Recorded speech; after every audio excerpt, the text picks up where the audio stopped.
Les paysages japonais qui changent de visage à chaque saison. Aujourd'hui, au Japon, 3 villes attirent l'attention. Sapporo, Matsumoto et Kagoshima. Ce sont des villes touristiques qui ont chacune leur personnalité et qui sont empreintes de l'histoire et de la culture des Japonais. Si on visite ces 3 villes, on peut comprendre tout le Japon. Visite 3. 3 histoires de villes. Kagoshima est située dans le département de Kagoshima, dans l'île de Kyushu, au sud du Japon. Matsumoto se trouve dans le département de Nagano, dans l'île de Honshu, tandis que Sapporo se situe dans l'île septentrionale de Hokkaido. Commençons donc par la ville de Kagoshima. Pour se rendre à Kagoshima, on peut prendre un vol direct jusqu'à l'aéroport international de Kagoshima ou bien un vol avec escale. Je m'appelle Hiroki Mori, je suis le maire de Kagoshima. La ville de Kagoshima bénéficie de la nature grandiose de la baie de Kinko et du volcan actif Sakurajima. C'est aussi le lieu de naissance de nombreux grands personnages qui ont joué un rôle important à l'aube de la modernisation du Japon. La culture originale des samouraïs de Satsuma, une nature luxuriante et une cuisine très variée. C'est tout cela qui vous attend à Kagoshima. Kagoshima, une ville d'environ 600 000 habitants juste en face du volcan Sakurajima, fêtera en 2018 le 150e anniversaire de la restauration Meiji. La restauration Meiji, c'est un ensemble de réformes politiques qui ont constitué le point de départ de la formation du Japon moderne. Notre guide pour ce voyage est Madame Lina Fukazawa, une ancienne présentatrice de télévision. De nombreux personnages ont œuvré pour la modernisation du Japon entre la fin du gouvernement d'Edo et le début de l'ère Meiji. Un grand nombre d'entre eux sont nés ici, dans le quartier de Kajiyacho. Takamori Saigo, Toshimichi Okubo, etc. Ici, c'est le lieu de naissance de Takamori Saigo. Saigo s'est levé pour construire un nouveau Japon, à une époque où le gouvernement d'Edo, qui avait duré 250 ans, était devenu instable. C'est un héros dont les habitants de Kagoshima sont fiers. À l'époque, Kagoshima s'appelait Satsuma-han, ou domaine de Satsuma.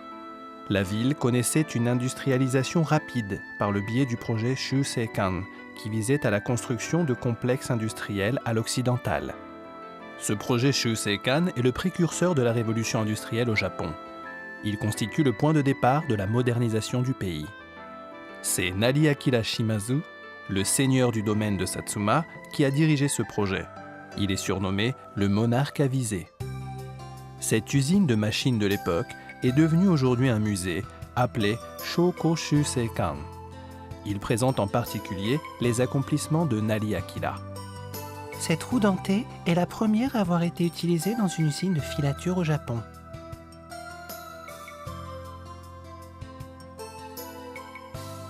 Ces installations, telles que l'ancien Shuseikan, ont été inscrites en 2015 au patrimoine culturel mondial en tant que site de la révolution industrielle du Japon à la restauration Meiji. L'âme de Nariakira est vénérée et repose au sanctuaire Terukuni. Je pense que tous les Japonais sont comme cela. Mais quand on entre dans un sanctuaire Shinto, on ressent tout de suite une sorte de tension au niveau du corps et de l'esprit. Madame Fukazawa tire un omikuji pour connaître son avenir. Suekichi, c'est-à-dire bonne fortune à la fin. Ce n'est pas si mal, Suekichi. Un omikuji est un oracle divin, et on dit que lorsqu'on en accroche un dans l'enceinte d'un sanctuaire, on est relié avec la divinité qui y est consacrée. Lors de la fête du sanctuaire appelée Rokugatsudo, les gens accrochent des lanternes faites de papier japonais sur lesquelles ils ont peint des dessins ou des caractères chinois. Cette fête attire toujours beaucoup de monde. Le parc Sengaen, d'où l'on peut admirer le Sakurajima, est une résidence secondaire construite il y a 300 ans par le seigneur de l'époque. La villa qui se trouve à l'intérieur atteste du rang très élevé de ce seigneur. Ici, c'est la salle Eken-no-ma, où ce seigneur recevait les dignitaires étrangers, dont le tsar de Russie, Nicolas II. À l'intérieur de l'étang, il y a un octogone. Y a-t-il une signification particulière? Cela vient du feng shui chinois. On dit que cela représente les 8 figures de divination appelées Bagua. Chaque côté de l'octogone est un power spot qui rayonne une énergie positive. Madame Fukazawa déguste maintenant un thé vert matcha dans cette villa.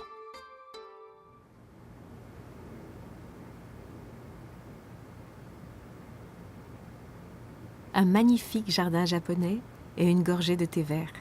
Pour les Japonais, il n'y a rien de tel pour se détendre. C'est le summum du luxe. Parmi les projets d'industrialisation entrepris par Nariaki Shimazu, il y a la fabrication du verre décoré appelé Satsuma Kiriko. C'est très translucide et la taille du verre est magnifique aussi. Quelque part, j'ai l'impression que ce côté translucide me purifie l'esprit. Il est possible de visiter l'usine de fabrication de ce verre, Satsuma Kiriko. Kagoshima est aussi la ville de la bonne chère. Le porc à robe noire, spécialité de la région, est le plus réputé au Japon. Ceci, c'est du porc noir bouilli. C'est très sucré. Madame Fukazawa déguste du shabu-shabu de porc noir.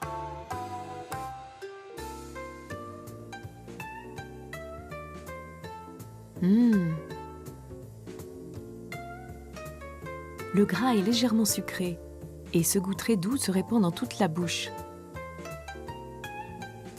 Et le parfum qui parvient à mes narines est absolument divin.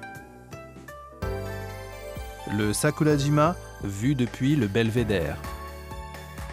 Le kayak de mer pour découvrir la mer autour du volcan. Les bains chauds en plein air, d'où l'on peut admirer le Sakurajima.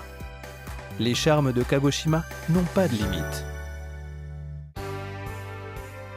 Visite 3, 3 histoires de ville. Et maintenant, nous allons prendre l'avion pour Fukuoka, puis Matsumoto, avec Fuji Dream Airlines. Matsumoto, une ville de 240 000 habitants située dans le département de Nagano, a été classée ville touristique de conférence internationale. Je m'appelle Akira Sugenoya. Je suis le maire de Matsumoto. Matsumoto est une ville très belle, riche en culture et en beaux monuments, à commencer par le château de Matsumoto, classé trésor national. Nous travaillons également à faire connaître au monde entier le modèle de Matsumoto, qui aspire à une vie riche et accomplie basée sur la santé dans la vie quotidienne. Voici le château de Matsumoto, trésor national, le symbole de la ville. Il a été construit il y a 430 ans, à l'époque féodale de Sengoku. Quelle fière allure, quel magnifique château! Le château de Matsumoto est le plus ancien des châteaux du Japon, doté d'une tour de 5 niveaux et 6 étages. Il y a un nombre incroyable de piliers. C'est une construction extrêmement robuste. On a l'impression de pouvoir imaginer la vie des samouraïs d'autrefois. On peut aussi admirer les armures et les arquebuses qui étaient utilisées à l'époque.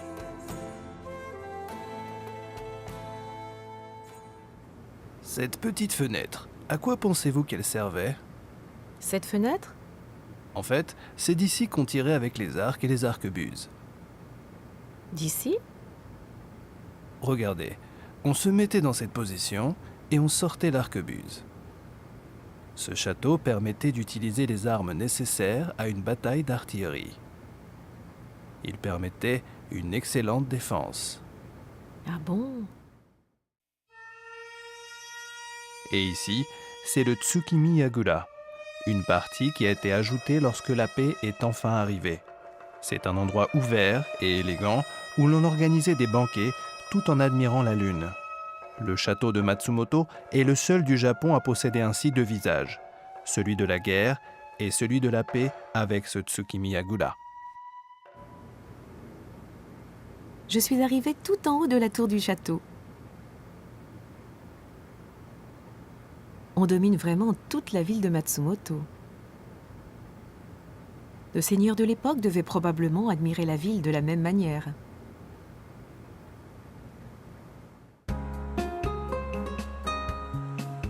La ville de Matsumoto est une Jōkamachi, une ville construite au pied d'un château. Dans ce quartier de Nakamachi, on trouve encore des rues et des bâtiments qui respirent l'atmosphère d'autrefois. La ville de Matsumoto est très connue pour les soba, ou nouilles de sarrasin, un plat japonais très traditionnel. Pour garantir une bonne résistance sous la dent, ce restaurant gère le temps de cuisson pratiquement à la seconde près. Les soba sont passés à l'eau froide avant d'être disposés sur le plat. Bon, je vais déguster ces soba. Moi, j'adore les soba.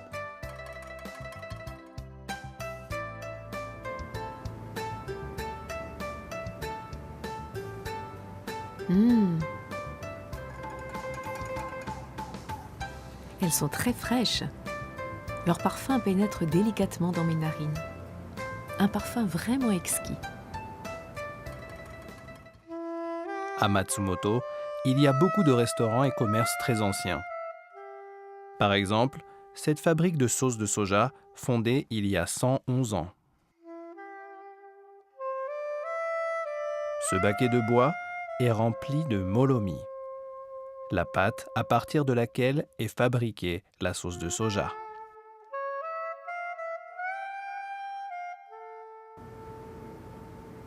Waouh, c'est incroyable! Il y a des bulles qui sortent. On a l'impression que la pâte est vivante. Depuis les temps anciens, on dit qu'il faut 1 an pour obtenir un bon goût, 2 ans pour obtenir une bonne odeur et 3 ans pour obtenir une belle couleur. Nous respectons cela fidèlement. Cette sauce de soja est utilisée par les meilleurs restaurants et les plus grands chefs de cuisine japonaise. Pour un Japonais, c'est un goût vraiment extraordinaire. Un goût et un parfum très profond que seul le temps permet d'obtenir. Ici, c'est un commerce de bonbons fondé il y a 220 ans. En particulier, les Ame Senbei, qui utilisent un sucre spécial riche en minéraux, ont beaucoup de succès. Monsieur Masayuki Ito, le 9e patron de ce magasin, perpétue la tradition. Ce à quoi nous veillons particulièrement, c'est la synchronisation des 2 artisans. La communion de ces 2 personnes qui donnent leur forme aux bonbons. C'est cela le plus difficile.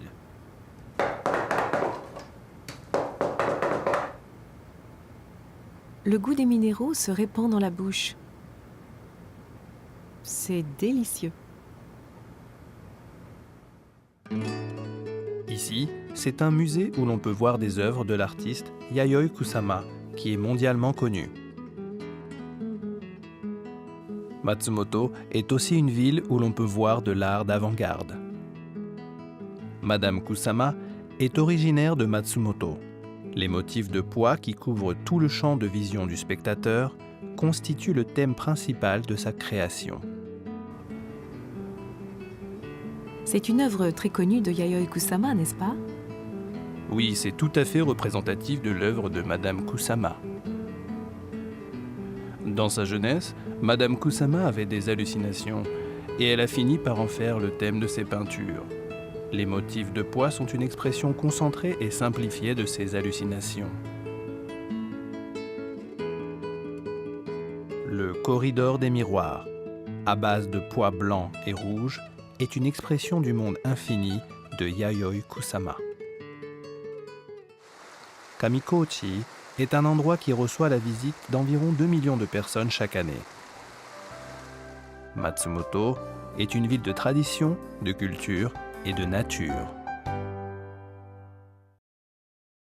Visite 3, 3 histoires de ville. Et maintenant, direction Sapporo. De l'aéroport de Shinshu Matsumoto, nous allons prendre un avion de Fuji Dream Airlines. Sapporo se trouve dans l'île de Hokkaido, tout au nord du Japon. Bienvenue à Sapporo, la principale ville de Hokkaido. Sapporo est une ville qui a été construite à l'époque moderne. La féerie de la ville enveloppée de neige en hiver, les températures agréables et la nature luxuriante en été, les paysages des 4 saisons, les produits frais de la mer et de la montagne, le shopping digne d'une grande ville. C'est tout cela que l'on peut apprécier à Sapporo. Nous voici arrivés à Sapporo, dans l'île de Hokkaido. Sapporo est une grande ville. Avec 1 950 000 habitants, c'est la 5e ville du Japon. La ville de Sapporo, avec son plan en forme de grille, ne s'est pas développée de façon spontanée. En 1869, lorsqu'a débuté la modernisation du Japon, c'était encore une plaine sauvage. Elle a été construite de manière planifiée, de façon à devenir la principale ville de Hokkaido. Ce pont, Soseibashi, est le point de départ de la construction de Sapporo. Et voici le pont Soseibashi tel qu'il est aujourd'hui. La ville de Sapporo s'est progressivement étendue à partir de ce pont Soseibashi. Environ 150 ans plus tard, elle est devenue une grande ville de presque 2 millions d'habitants. Incroyable, non? Parmi les bâtiments anciens de la ville, il y a l'ancienne préfecture de Hokkaido, communément appelée la préfecture de briques rouges. Ici, c'est Tokeidai, la tour de l'horloge, qui indiquait l'heure aux habitants grâce au son de sa cloche. Un peu partout dans la ville, on peut voir des bâtiments qui rappellent l'époque de la construction de Sapporo, comme le sanctuaire Hokkaido Jingu, qui rassemblait la foi des habitants en tant que divinité protectrice du défrichement et du développement de l'île.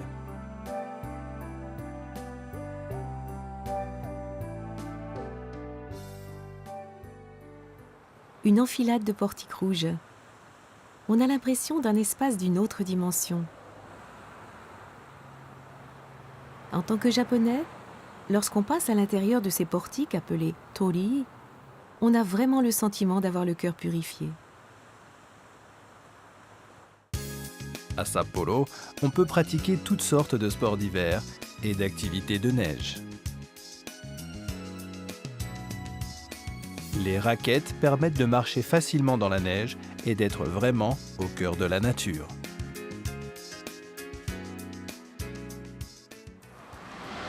Sapporo, la ville de la bonne chair. Ici, c'est le marché de Nijo, qui existe depuis plus de 100 ans. On y trouve en abondance les produits typiques de Hokkaido, comme le crabe royal, le crabe poilu, etc. Ça donne faim. Je vais me régaler avec ce crabe poilu Kegani. Bon appétit!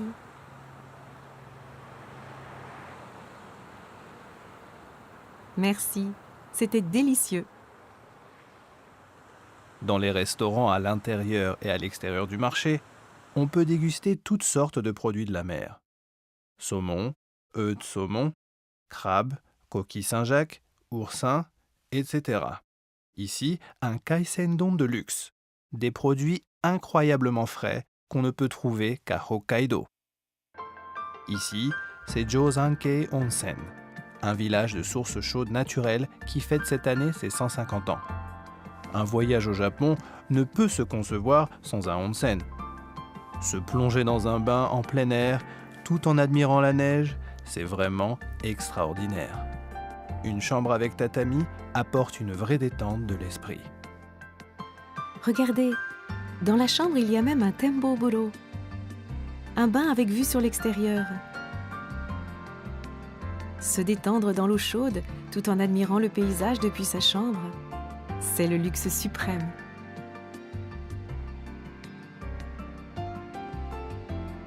Pour le dîner, une superbe cuisine kaiseki avec des produits de la mer et de la montagne de Hokkaido. Des sashimi utilisant des poissons de saison. Et du paleron grillé. Le paleron est une partie du bœuf très recherchée. Et maintenant, un chawamushi à l'occidental, à base de rascasse du Nord et de foie gras.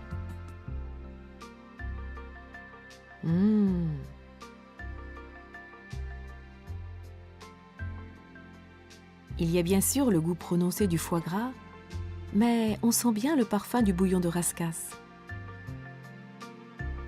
Ici, les yukidoro de Josankei pas moins de 2000 lanternes de neige. Une ambiance féerique qui réchauffe le cœur du voyageur. Et maintenant, prenons le téléphérique pour aller jusqu'au sommet du mont Moiwa. Du téléphérique, on peut voir la ville de Sapporo. Le paysage en été est aussi très beau. Du sommet, on peut voir presque toute la ville de Sapporo, pratiquement à 360 degrés. De là, on comprend que Sapporo est vraiment une grande ville. Quelle vue magnifique! Une fois la nuit tombée, la ville de Sapporo, qui fait partie des 3 grands paysages de nuit du Japon, scintille de toutes ses lumières. On peut aussi admirer la vue de nuit depuis les immeubles de la ville. Lors d'une enquête d'images réalisée en 2015 sur près de 1000 villes du Japon, Sapporo est arrivé en 2e position.